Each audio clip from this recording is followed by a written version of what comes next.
Let the abdominal embrace the spine. As you inhale, let the mind recede down.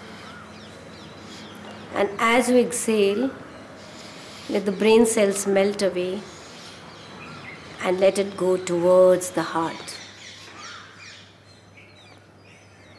Slow, soft inhalation. Slow, soft, deep exhalation.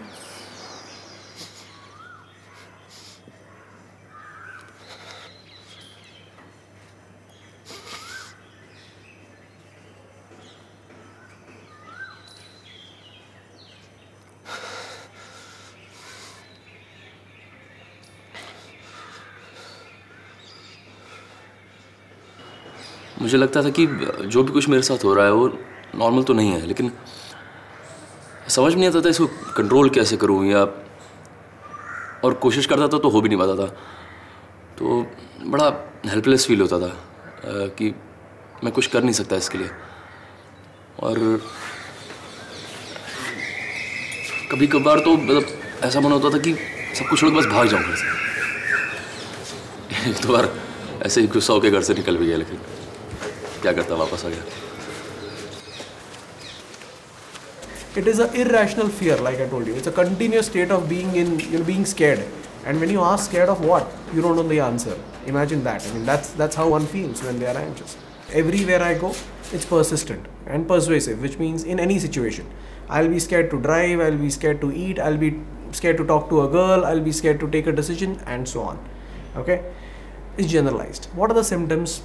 Symptoms are increased heart rate, sweating, feeling excessive worry. मैंने इसके बारे में net पे search किया और कुछ किताबें पढ़ी तो पता लगा कि एंग्जाइटी डिसऑर्डर नाम की कुछ चीज़ होती है, वो प्रॉब्लम है।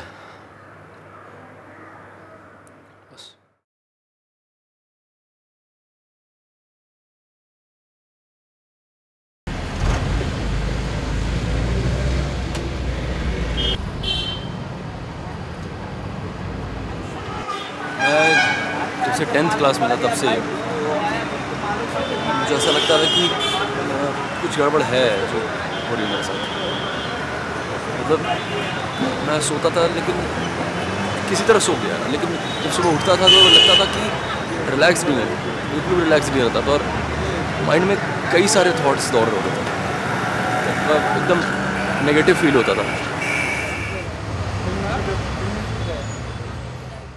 See, per se anxiety will come down in multiple areas. Like I told you, one of the signs which I told you was physical signs like tremulousness and so on. There are other areas like cognitive. The way you think is cognition. If I always start thinking in a manner where I am always apprehensive, boss, I might not do this, I might fail, this might not happen, that might not happen, and so on, that becomes a part of my nature. And that's where I probably start thinking, why am I so negative?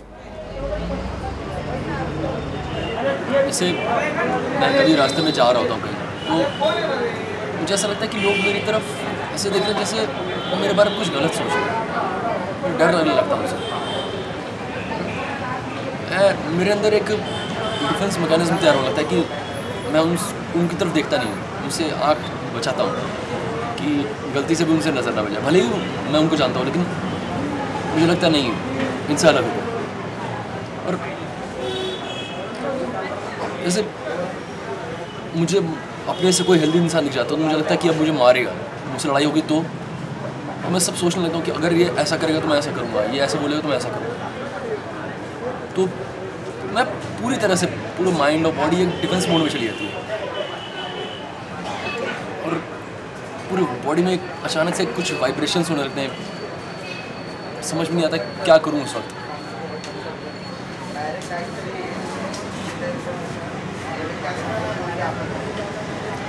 और मैं चाहे जितनी कोशिश करूँ उस कुछ चीज़ को संभाल नहीं पाता।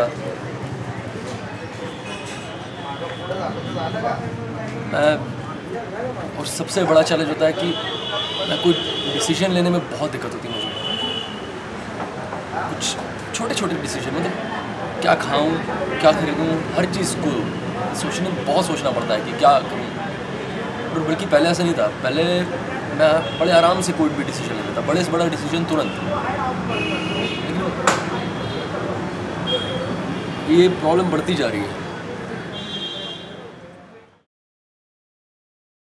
Our reaction is that we primarily react just to ask what is the problem. The society per se will say इसमें डरने की क्या बात है, इसमें इतना चिंता करने की क्या बात है. You will have to understand that the person is not enjoying being anxious. He's just reporting that, and that's something which is least understood by the family members or caretakers.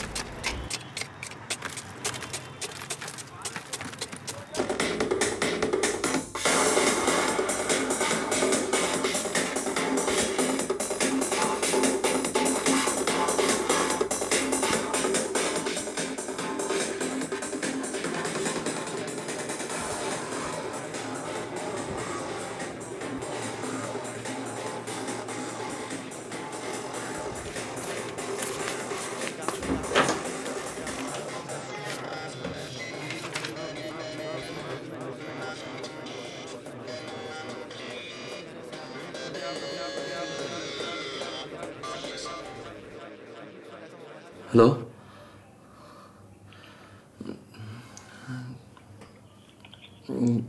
कुछ नहीं, नींद नहीं आ रही थी, 10 दिन से नहीं आ रही है। हाँ, नहीं, बस मुझे लगा कि तुम्हें बता दूँ तो इसलिए किया। अजीब सा हो रहा था, बहुत सारे थॉट्स चल रहे थे दिमाग में, सांस नहीं ले पा रहा हूँ।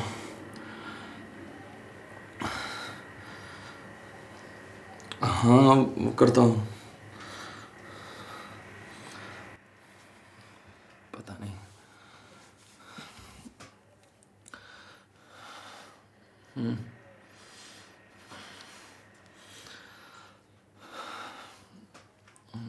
ठीक है।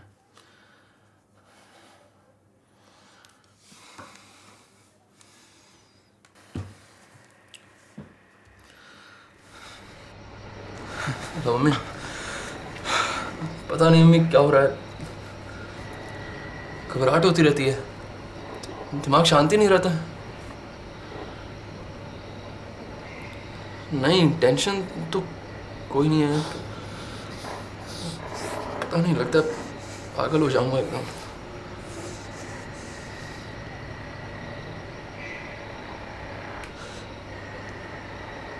Mummy,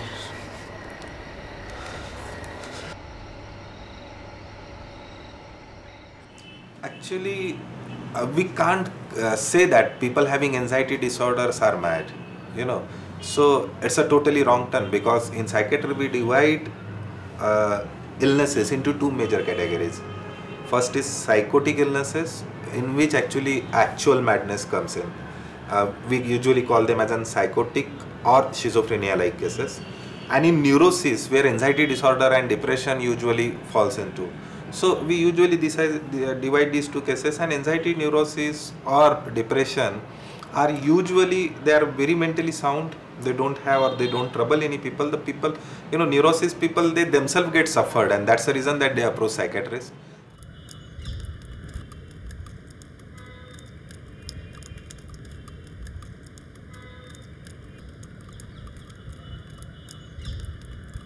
There is a newer concept of emotional ventilation.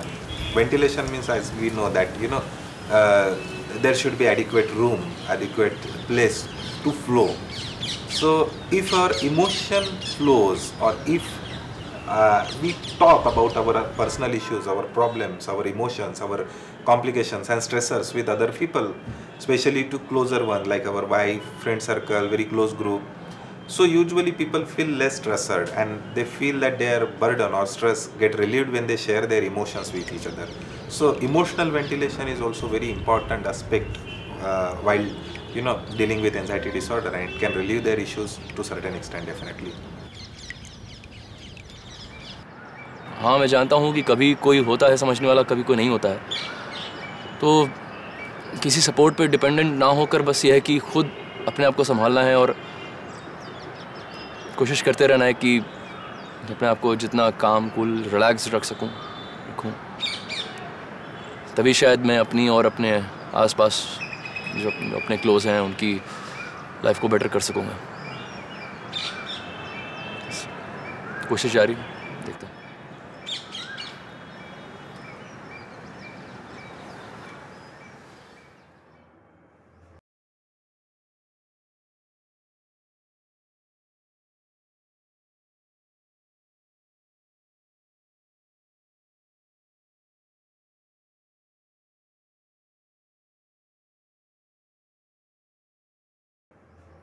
As you inhale and exhale, and as the mind becomes quiet, this brings about the sense of goodness, sense of auspiciousness, shrine conditions, sublime conditions, quiet conditions. Inhale and exhale. Let the mind and the breath unite with each other. Settle down with the breath. Watch the breath which keeps you alive, keeps you going. Face relaxed and let go. Let go because nothing belongs to you. Surrender completely.